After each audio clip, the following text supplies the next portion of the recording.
কলকাতায় অবস্থান করছি আমরা।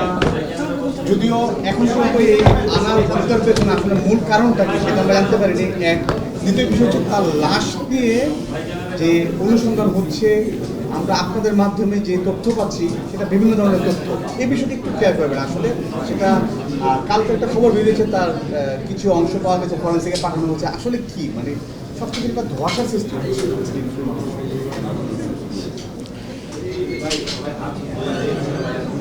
ঝিনাইদহের মাননীয় সংসদ সদস্য জনাব আনোয়ারুল আজিম আনার এর যে দুঃখজনক ঘটনা আমরা জানি, কলকাতায় তিনি নিহত হয়েছেন। আমাদের একটি টিম কলকাতায় গিয়েছে, সেখানে গিয়ে তার মৃতদেহ যে শনাক্ত করা এবং মৃতদেহ যে সন্ধান করা সেটি মূল উদ্দেশ্য। আমাদের যারা এটির সাথে জড়িত ছিল, বিশেষ করে হত্যাকাণ্ডের সাথে জড়িত ছিল, তাদের ইতিমধ্যেই চিহ্নিত করা হয়েছে, তাদের কেউ কেউ গ্রেপ্তার হয়েছে। আর মৃতদেহটা আমাদের কাছে মূল ছিল, সেটির জন্য আমাদের টিম সেখানে গিয়েছে। সেখানে গিয়ে যে ভবনে এই ঘটনাটি ঘটেছে বলে আমরা ইতিমধ্যে জানতে পেরেছি ইন্ডিয়ান পুলিশের সূত্রে, সেখানে সেই বাড়ির সেপটিক ট্যাঙ্ক ভেঙে সেখান থেকে কিছু মাংস উদ্ধার করা হয়েছে।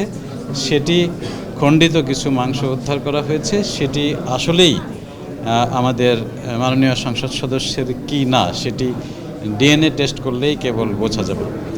কমিশনার, এই বিষয়টা আজকে 15 দিনের মতো হয়ে গেল, তো এখনো হত্যাকাণ্ডের যে মোটিভ সেটা নিয়ে অনেক ধরনের কথা আসছে। আসলে কি এটা কি আমরা যদি শুনছি যে বিভিন্ন চোরাচালান সিন্ডিকেট, হুন্ডি ব্যবসা, আধিপত্য আক্রমণের পিছনে মাননীয় সংসদ সদস্যকে কী কারণে হত্যা করা হয়েছে, অর্থাৎ হত্যার মোটিভ কি, এটি এখনও পর্যন্ত বাংলাদেশি পুলিশ কিংবা ইন্ডিয়ান পুলিশ কেউই উদ্ধার করতে পারেনি। এর মূল কারণ এটির যিনি ষড়যন্ত্রকারী, এটির যিনি পরিকল্পনাকারী, তিনি এখন দেশের বাইরে রয়েছেন, তাকে গ্রেপ্তার করা যায়নি বিধায় এটি এখনও কিছুই উদ্ধার করা যায়নি। তাকে গ্রেপ্তার করলেই কেবল এই হত্যার মোটিভ জানা সম্ভব হবে। মাননীয় কমিশনার, তাকে আনতে গেলে যে বন্দি বিনিময় চুক্তি লাগে সেটা বাংলাদেশের সাথে যুক্তরাষ্ট্রের নেই। আপনার প্রসেসটা আসলে কি হবে এখন তাকে এই আনার বিষয়ে বা গ্রেফতারের বিষয়ে?